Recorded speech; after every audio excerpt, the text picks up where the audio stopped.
I'm gonna just keep the speeches rolling so we can eat.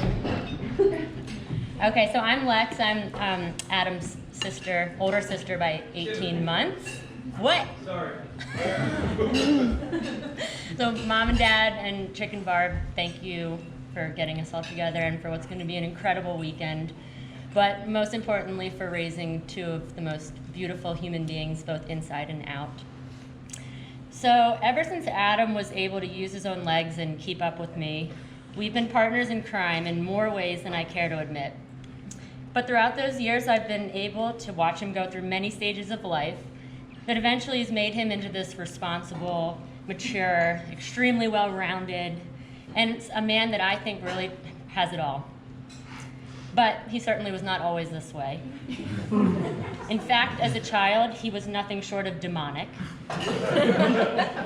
Throwing tomatoes at the freshly painted white walls in our brand new house, tormenting Leah to tears, getting sent to the principal's office for giving titty twisters to little boys in his class, are just a few things that happened on a regular basis.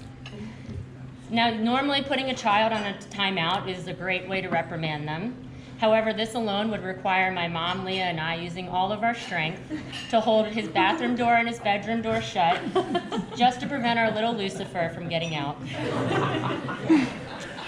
Threatening him with military school was routinely used by my parents, but I think that even they realized that giving him a crew cut and a rifle would have been a major threat to our national security. And family vacations were no easier. He would refuse to enter the subway system because he thought lava was going to melt him. When my parents brought us, these awesome Lion King Broadway tickets, he locked himself in the trunk of the car and wouldn't get out. Instead of going to see the Eiffel Tower, he wanted to stay in our dark hotel room and watch the OC. And these stories don't even scratch the surface of what used to go on. So if someone would have told me 20 years ago that Adam would have been the one to quit his corporate job and start backpacking the world for 2 years, I would have laughed in your face.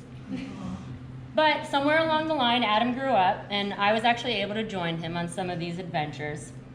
We spent 3 weeks backpacking through Croatia, Greece, and Turkey. He visited me in Grenada while I was in med school, and not surprisingly, swindled his way into my medical mission to Thailand for free, and left as an officially certified Thai masseuse. Impressive. Very impressive.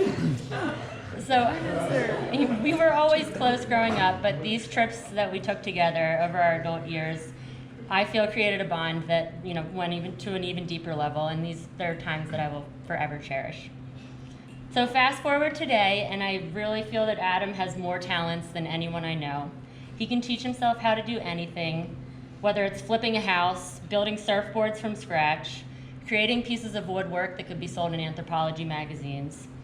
His number of hobbies are unmatched, and his handiness around the house is unrivaled. When something breaks in my house, I don't even think about calling my own husband. I just immediately call Adam. And I think Max prefers it this way. Hi, Max. All these stories and more are testament to his unstoppable energy, which can be a real liability if left unchanneled. There are very few people in this world who can keep up with him, which is why a lot of us never thought he'd ever settle down. But then I met Suze. We weren't close in high school, but we fell in love, after we both started working at Jefferson Hospital in Philly. When she told me of her love for surfing and travel, I had an idea. It doesn't take a doctor to realize that Suze is way out of Adam's league.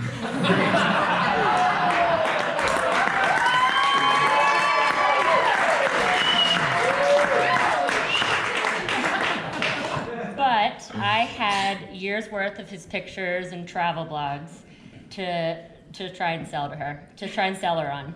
And so while our patients were downstairs laid up, wondering where the hell their doctor and nurse were, Susan and I were in my office realizing that this might just be the guy she'd been looking for. Their first date was a double date with Max and I, and that was spent in the basement of a bar where we were playing drinking games and darts. And that night ultimately ended up in their first kiss right outside my apartment. And I know this because I was spying on them outside my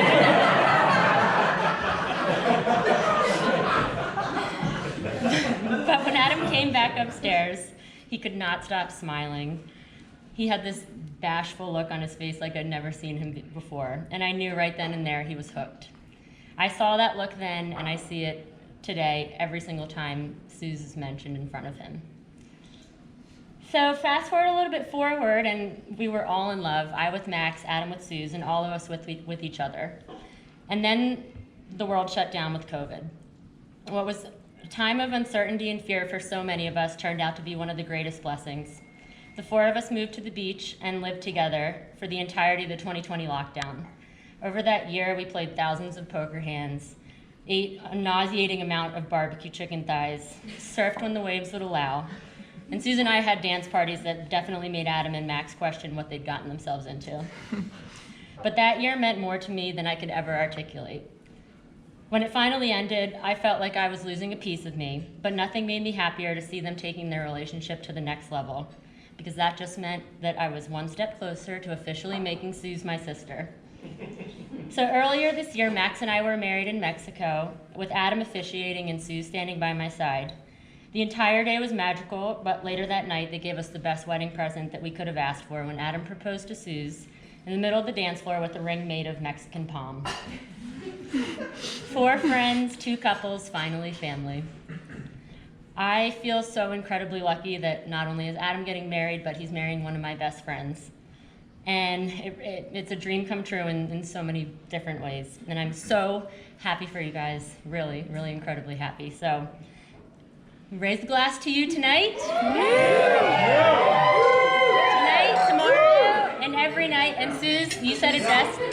Suze, you said it best at our own rehearsal. We will always be by your side, whether you're invited or not. Cheers. Woo!